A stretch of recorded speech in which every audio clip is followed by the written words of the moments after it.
So I watched all 4 chapters of Trump: An American Dream. It's on Netflix.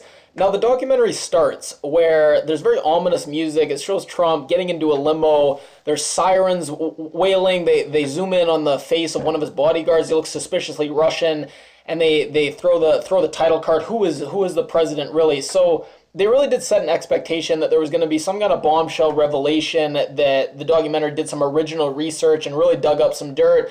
I don't think it did. But what I think it did do is it presented the major facts of Trump's life. He kind of charted his life, and it did it in a very engaging way. So I think the documentary is a lot of fun. But if you go into it expecting some kind of bombshell about Trump that really changes your opinion of Trump, or really just shows what a scoundrel he is, I think you'll be a bit disappointed. So the first chapter of the documentary, it's all about him in Manhattan as a builder. And what it seems to try to say is, first of all, it says his father, Fred Trump, very, very successful man, a very stern man. We get lots of shots of his dad with the mustache, just this imposing figure in the background. And it seems to try to say that Trump, he always was a bit insecure about his dad's success, always wanted to prove himself to his dad, and this created this ambition, and this ambition led him to want to break into Manhattan, because that's where all the glitziest glamour buildings, the rest of his family, his dad, he'd never built in Manhattan, and he was going to be the one that was going to be his thing. He was going to break into this place of opulence and create this great wealth in Manhattan. Now, the other big character is Roy Cohn. Now, what the documentary seems to be saying is that Trump, he would need to get a building permit or a tax break or something, and what he would do is Roy Cohn was his lawyer, and he would say, hey, you better give me this tax break, or I'm gonna get Roy Cohn to attack you in court. But what it says is Roy Cohn had connections to all these big mob and mafia people, so they seem to say that when Trump threatened to sick Roy Cohn on these people, what he was really threatening was, hey, you better do this or I'll get Roy Cohn to tell these mafia people that he knows to inflict violence against you. Now, it's debatable whether that's true or not, but I think the documentary definitely kind of puts the dots there and says, hey, we're not saying anything, but the dots are here if you do want to connect them. And during this period in Manhattan, what jumps out at you, a couple of things. One, Trump may be new to being a politician, but he's not new to politics. He has lots of experience working with politicians, trying to get different things passed, so he knows the game, and he's not new to attacking politicians. So he had this tough battle with Ed Koch, this mayor, and just viciously you see him attack him. So Trump, when he attacks people now in politics, some people think, oh, this is new. No, he has a long history of getting in these fights with people, including public figures. And you start to see Trump's approach to business and branding and publicity. And I think Trump started to realize that when he built a building, it didn't really matter what materials he used, how he built the building. The fundamentals didn't matter. What mattered was the branding and the image. So much more important than actually the construction of the building itself was when he'd get an issue in Vogue of a beautiful woman kissing his tower. Instantly, the price would skyrocket. Trump would see how just him setting the price of the apartment as the highest price for an apartment ever, just that setting the price alone could actually increase the value, the value of the thing itself. So he learned how it's not about the fundamentals, it's not about the intrinsic thing, it's all about image, it's all about perception, and Trump decided that would be his thing. He'd become the master PR. And then we get to the second chapter of Trump's life. They call it the gambling era of his life, where he starts buying casinos, and I think it's such a good metaphor for how Trump operates and what his best skills are. So if you look at Trump's personality, it's debatable whether he has narcissistic personality disorder. I think you can have a debate about whether he or most other politicians have that. But what's undeniable, I think, is if you look at the Myers-Briggs, 16 different personality types, he's definitely ESTP. And if you look at that personality type, their best skills are salesmanship and being able to sell things, PR, taking risks, having big balls and being able to take these risks that give them these great rewards, and then being a demagogue and being able to whip people up and gin up a crowd and play to a crowd. And you look at what he starts doing in this period, he starts just buying everything. He would just buy everything, and he would buy things even at high prices. He talks about being this great deal guy, but they say he would buy things even at these very high prices because he would believe that he had such a talent for business and for everything he touched would just turn to gold, that he would be able to make up. Even if he bought things at these high prices, the thing he bought, it would start doing so well once he took it over that the profits would be so great he would make up that loss. Trump starts to have such confidence that just his name alone, his brand of wealth, is enough to make something successful. He doesn't have to know anything about the fundamentals. It doesn't matter. Just his brand, him putting his stamp of approval on something, that alone will create the value and create the wealth. And we see Trump, how, again, now he attacks the media a lot, and we see him as very adversarial with the media. But Trump, earlier in his career, he was able to use the media to great advantage, and he had a very cozy relationship with the media. He would woo them and flatter them, make them feel important, fly them on private jets.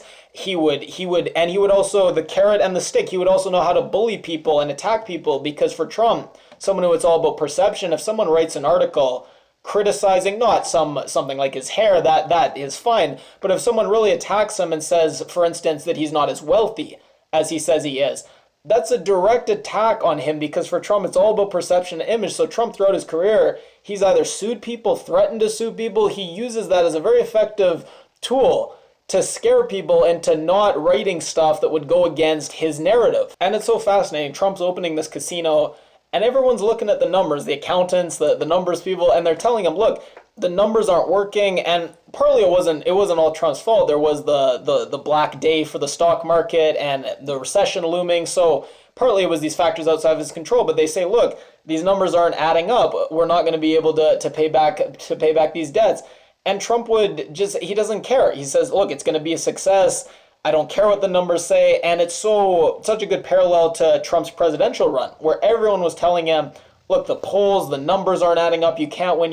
And Trump just said, I don't care. We're going to win. And in the case of the presidency, he did win. In the case of the casino, the numbers people turned out to be right, and the numbers weren't wrong, and it was a failure. And when the casino failed, like any giant business failing, the people at the very top, the people that made the decisions that led to it failing, Trump included, weren't really hit that hard by it. But all the little people that actually did the manual labor, the construction workers, they were the ones that took the brunt of the failure. And it's kind of tragic. Trump, who's all about image and this image of success, that bluster, it's prevented him from ever coming out and saying, look, I'm sorry to all the people that were really hurt by this failure.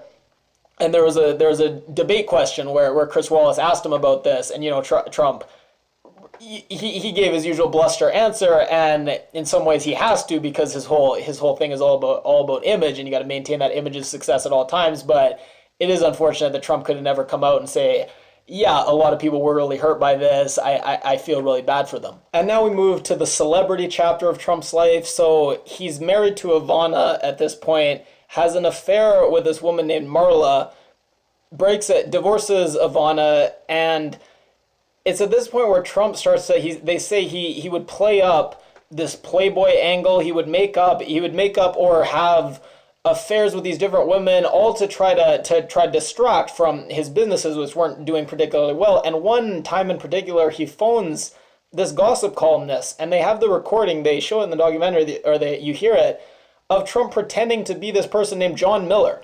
He phones in, he pretends that he's not himself. He pretends to be John Miller, and you can hear it's clearly sounds exactly like him. It's the same mannerisms and everything. And he starts talking about himself, starts talking about Trump in the third person, and says, oh, this guy Trump, the women, they love him. All the A-listers in town, they're constantly phoning, trying to get a date. And this woman, he says, this woman, Carla, she dumped her boyfriend Mick Jagger to go out with Trump.